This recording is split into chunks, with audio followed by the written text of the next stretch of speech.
Good evening, Trinity. Thank you for making time for this interview. I think we've been speaking quite a lot on LinkedIn, so I think it would be great to have you here. So this is part of so we've got a, let's say, data career series where I basically speak about data careers and all of that. So I thought it would be great to get someone with a different perspective because you are not a data analyst, but you're someone in a space, you're someone who works in a space that you get access to data like applications, and you've got a better understanding of the job market. I think you are the founder of FirstJobly. I hope that's the right name.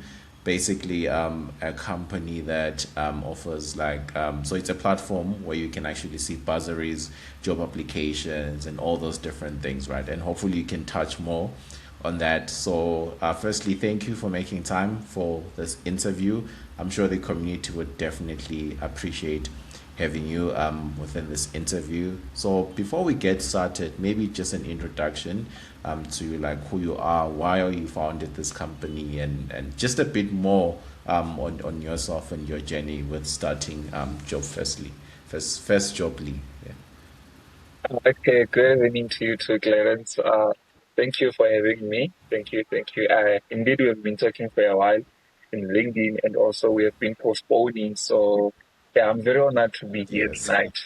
So, to give a bit introduction about myself, my name is Trinity Makhari. I'm from Limpopo, from Thohoyandou. Thohoyandou is the town that I'm based at, and also I'm an avid reader. I'm an avid programmer from a rural settlement, also a writer at times. So I'm into a lot of creative stuff. By profession, I'm doing my final year as a software programmer, and also have done mechanical engineer. Then I switched to software development, which I'm doing the final year currently.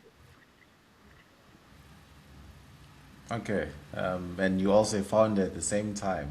Yeah, That's and also a really good. founder and a CEO of FirstJobly, and also a founder of other projects which are not necessarily related to the platform of FirstJobly, but it's also in the tech space because we have projects like Smart Beans and etc. etc. Okay. Maybe tell us more about First Jobly. What made you start such a platform? Because we live in a country where unemployment is very high.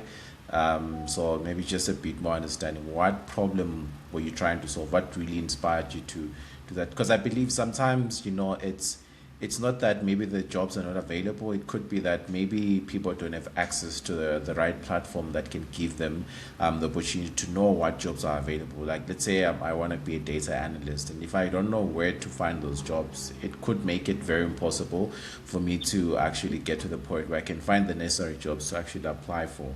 Maybe on First Jobly, what inspired you to do it? And yeah. Of course, I'll start by saying I'm from South Africa. I'm a South African, so we know how the unemployment rate is in South Africa.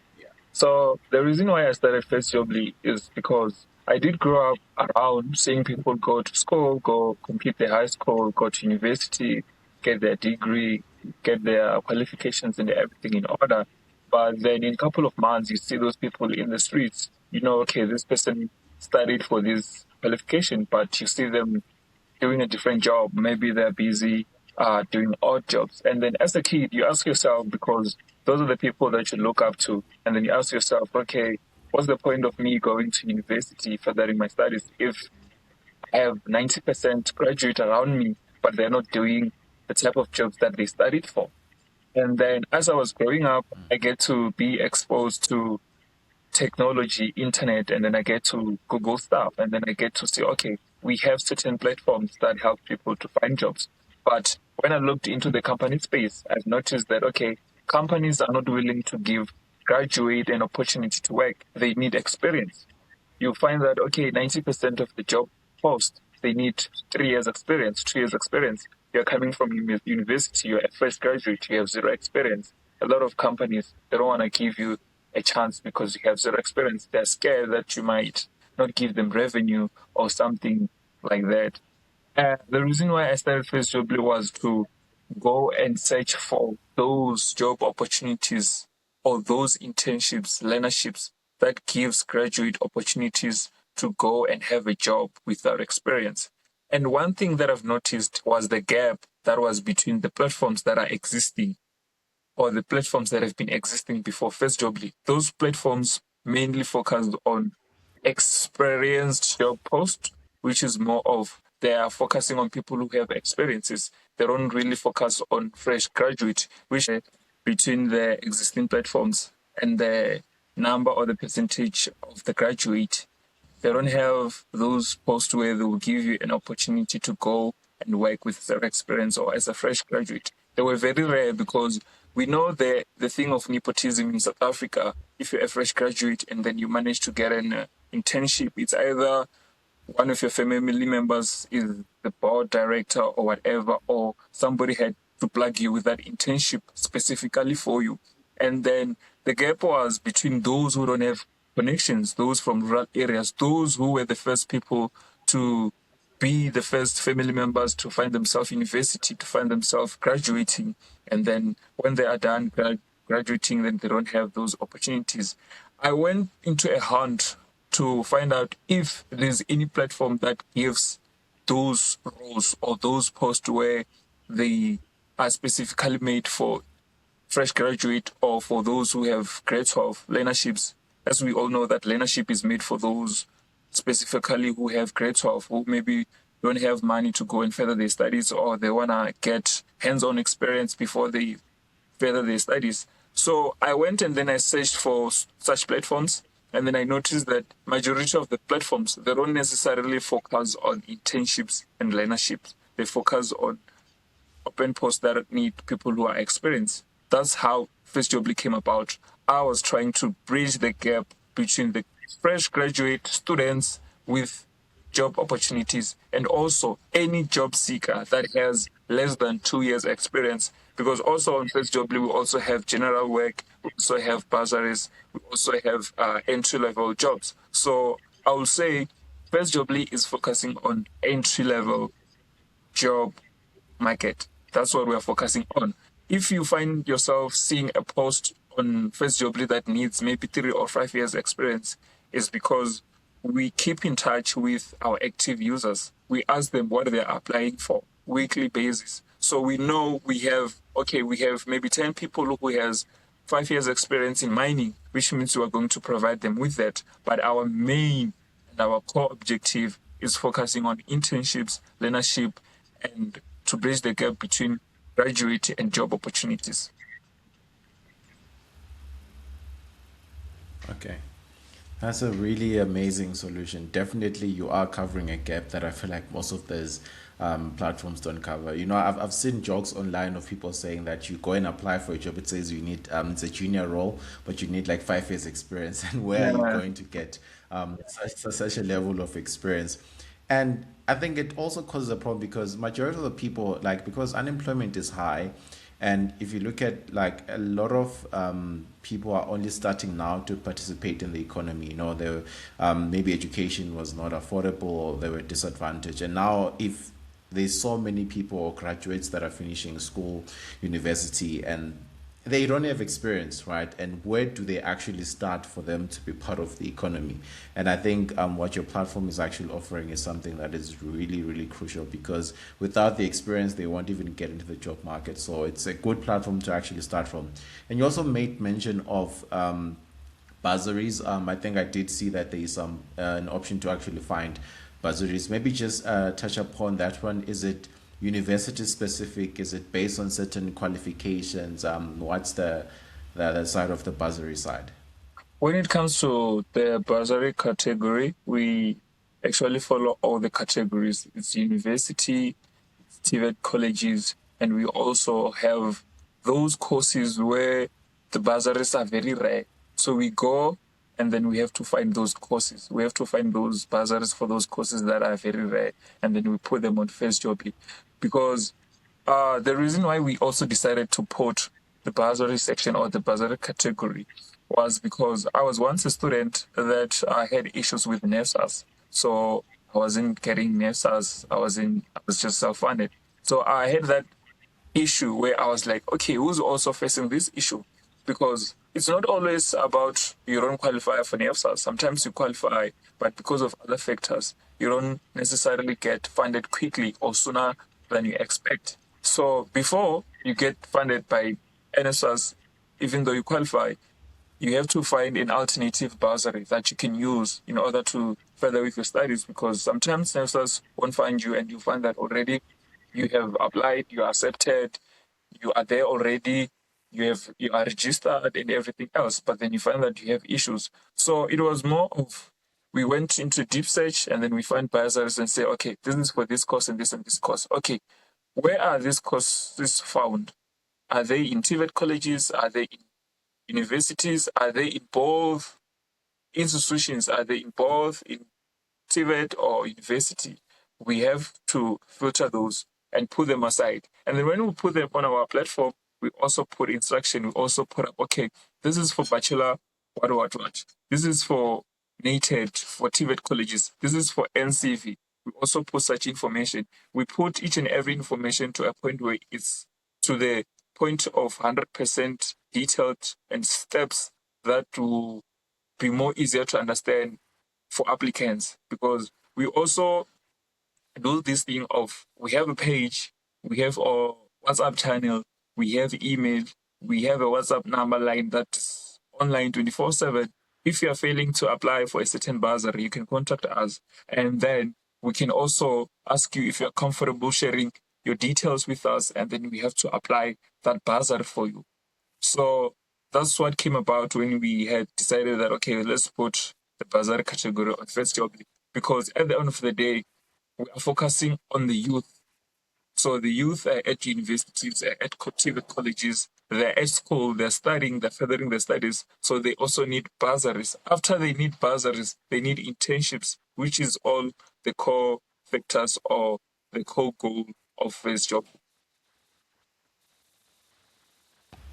Wow, that is really amazing. I think, yeah, this this is really. I was just listening to you saying that from the point of getting a bursary, you go to school, and then after school, you probably need learnerships. You need to do internships to get that experience that would then prepare you to actually get those other, let's say, much more experienced jobs. Maybe from your experience, do you feel like there's certain spaces that are not, let's say, funded? Let's say I want to be a data, I want to study IT or something like that. Do you feel like there's more bursaries on certain spaces than others? Like, what's your insights and based on what you've seen? Are there more funding for IT or less funding for non-IT related roles? One thing that I can say is when it comes to bursaries, 90% or if not 90, let's say maybe from 70, between 70 and 90% of the bursaries, they are so biased because there are certain skills or there are certain qualifications that are actually maybe top 10 in the market currently this week or in 2026 that a lot of bursaries don't fund. We have those qualifications that are very critical, that are very important, but majority of the buzzers don't fund those qualifications. So that's why I'm saying majority of the buzzers are very biased. One thing I've noticed during my researches on that bursary category, I've also noticed that we have NEFSAS. NFAS, people think it's a bursary that covers everybody, and those who don't know, they think that, okay, NEFSAS is for everyone. But because Tina, we work with bursaries, we have researched a lot of bursaries. We know different of bursaries, their category, what do they require for you to qualify for a certain bursaries. We have noticed that, okay, the bursaries are so biased. And also, when it comes to qualifications, they are so very limited because I'm looking at all my friends that are in the engineering sectors. Most of them are into civil engineering. 7 of them, they are not funded by NEFSAS. They are funded by a private bursary. And another thing, if you have a private bursary, you have the privilege of saying, by the time you're on research, they give you a work experience. They give you a stipend, which is more of already you have a what? You have a job. But when it comes to public bursaries like NSFAS. You don't have that. It just pays you, you go to school, you graduate. And now some of the people now I've heard that okay, there's an option of loan, which means now you have to pay back NSFAS. And now when you have to pay it back, it didn't appoint you to a workplace, which means now you have to go and find yourself a job or an internship, which is also going to take you longer than you expect. You will find yourself having to go to do a different job than the qualification that you studied for. But when you look into the private sectors, the private bursaries, those bursaries are game changers. Are game changers because a friend of mine started going to have this work experience as a first year student. She already knew what she was expected to do after she had graduated. She already know the job just because she's having what? A private bursary. But if you are having a public bursary, you don't have that opportunity. It's more of you just have a bursary, but you're on your own. And also in terms of talking about public bursaries like NSFAS, at some point for university students, it doesn't pay everything for them.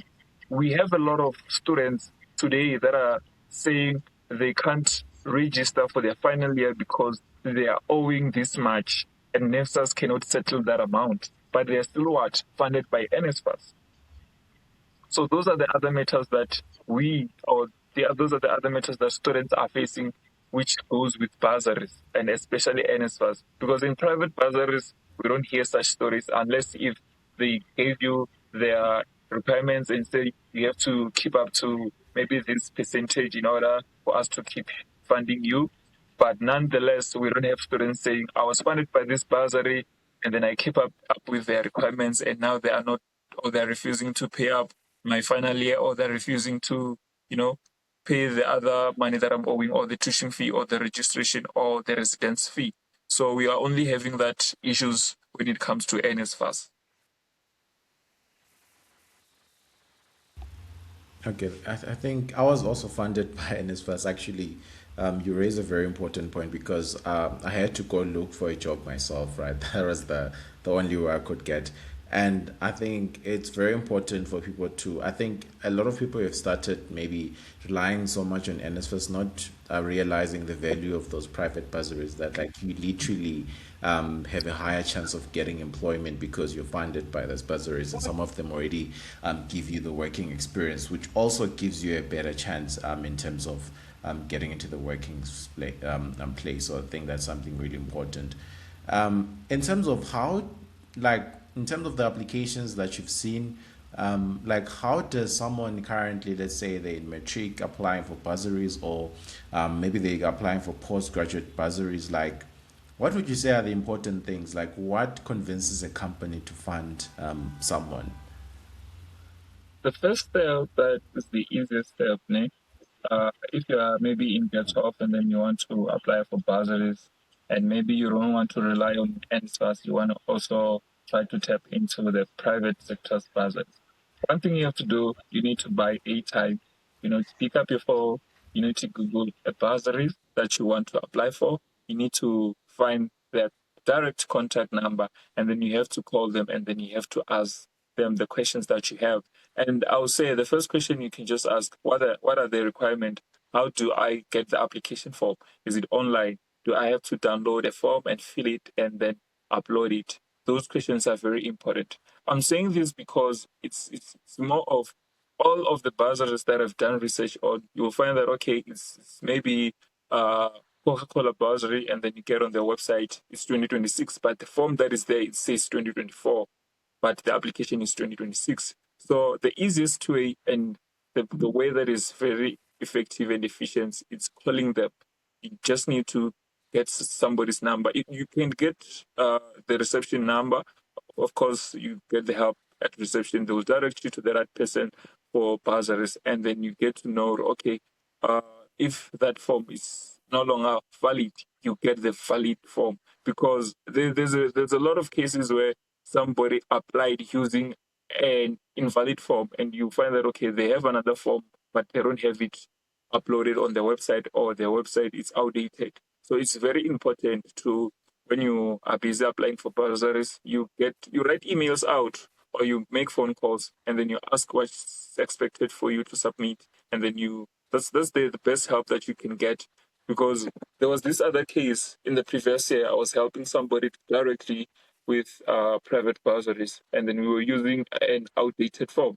So I noticed that, and then I asked the person, "Did you notice that the form was outdated?" He didn't notice it, and then I had to call for that bursaries, and then they sent me or they emailed me the updated form, which was not on their website. So that's why I'm saying the first step, you pick up your phone, you get the contact number or the email, you write the email, or you call until you get your answers. That's the first step. And then secondly, another step is also if you are somewhere where you can get to the certain company that you apply the bursary to, you can just go there physically. If you can get there, you can just go there, ask to talk to the right person.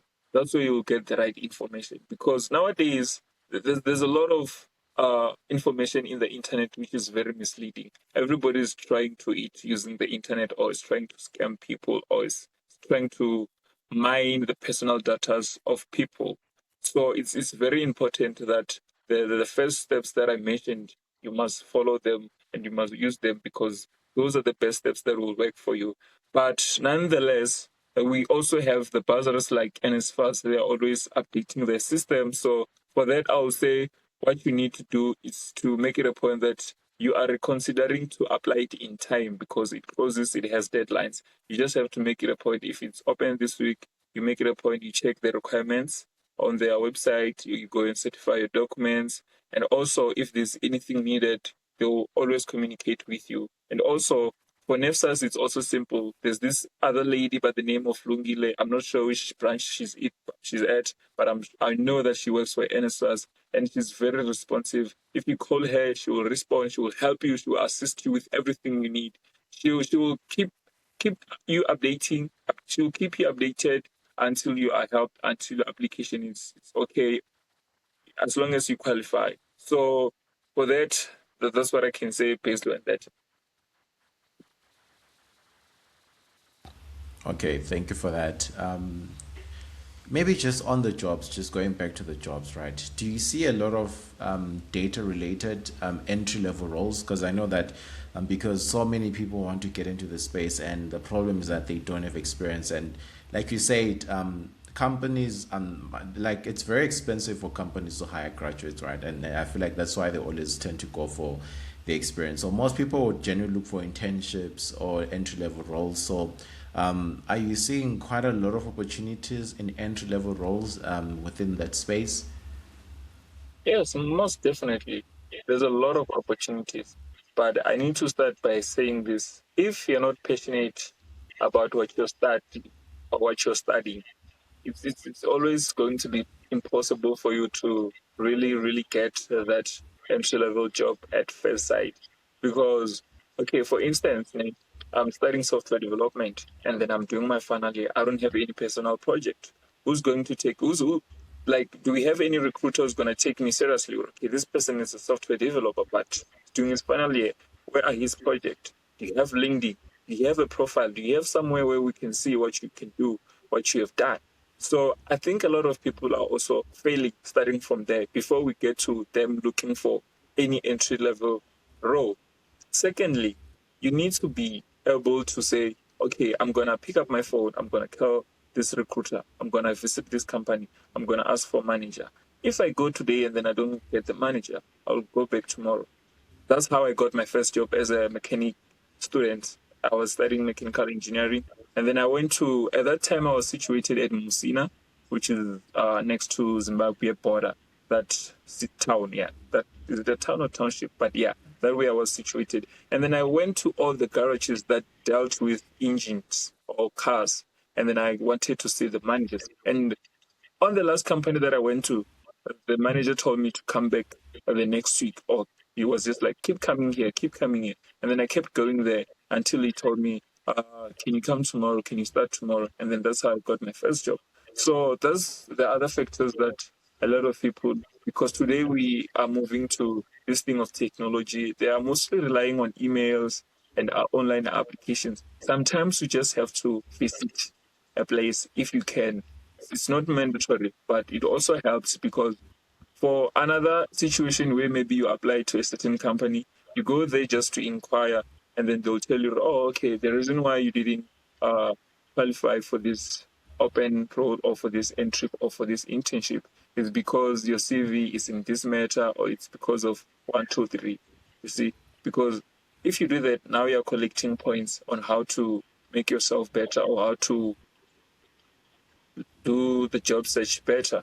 And also, another thing, we do have a lot of roles, but another thing which is I would say there's a gap in between is the matter of saying if we have a certain institution, maybe for instance, let's say we have University A, and then we have final year students, they are not okay. It's more of from the institution I'm in, which is the Betivate College, we have a center where it's more of it teaches you about entrepreneurship, regardless of what qualification you're doing.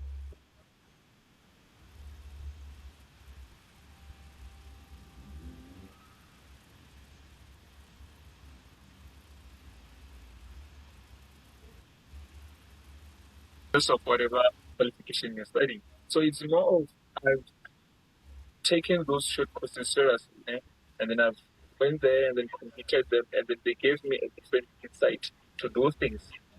I know I'm studying for a job, but my idea is not to go and study for that job. It's for me to create jobs in that field, just like I created FirstJobly. Like it's a job for another person. Somebody is gonna get hired to work on FirstJobly. But what am I? I'm a student. I'm still a student, but I'm taking myself to start with the entrepreneurial journey.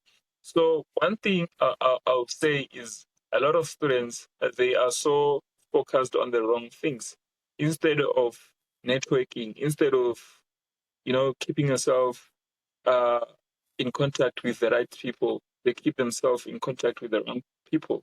Who do you text when you have graduated? You don't have. I feel like as a student or as a final year student, you must have somebody that you need to text or email the day or after you're graduating and say, I've graduated and now I'm looking for internships. That person will either have to refer you to say, okay, just look at this company, look at this company. We have majority of final year students that they don't have that type of network or that type of relationship. So it's another thing that people must also think about, when you're making friends, make friends with people who will help you to, build yourself up, to also better yourself, better your networking skills. Because at the end of the day, networking is another way of getting yourself into something or into opportunities. Because as much as we know, how South Africa is, networking is another best option, not only for South Africa but also in other countries. Because I'll also mention a situation where, uh, if not in 2 weeks' time, I was in Swaziland. That was not because I was in my room. I was networking with the wrong people. It was because I was somebody who was grabbing opportunities that came to me, or I was making the opportunities for myself. People will tell me, okay, can you come and present yourself? Can you come and talk about a project? Can you come here and do this? I went there regardless, paid or not. Yes, somewhere at some point I had to spend my money from my own pocket for transport and lunch. I did that, and today I'm at a space where I can say there's progress. So I feel like we should also have that idea, or we should also have such capabilities, or I don't know, we should just be aware of such and teach ourselves to take part or to just find ourselves doing what we need to do. Okay. I think you touched upon very important points. The jobs are there, but students really need to network. They need to build projects. They need to have something to actually show that they want this job and they've got the passion. And sometimes even going to the company and speaking to the managers and understanding like what's required. I think being proactive and around getting these jobs is also going to be important because competition is tight, but companies need someone who can already show to them that actually you are halfway there, right? It's not just you get a job and you're confused, but doing projects and going out there and really building your network is it's something that's really important. I think just reflecting on the points that you've just mentioned, I think you've touched upon a lot of things. Maybe just in closing, in terms of how do people get access to FirstJobly? Like, or is it through a website? How if I wanted to go to the platform and register myself into it so that I can get access to all of this amazing information, bursaries, internships, learnerships, where exactly do I go about doing that? Okay, when it comes to that, it's very simple.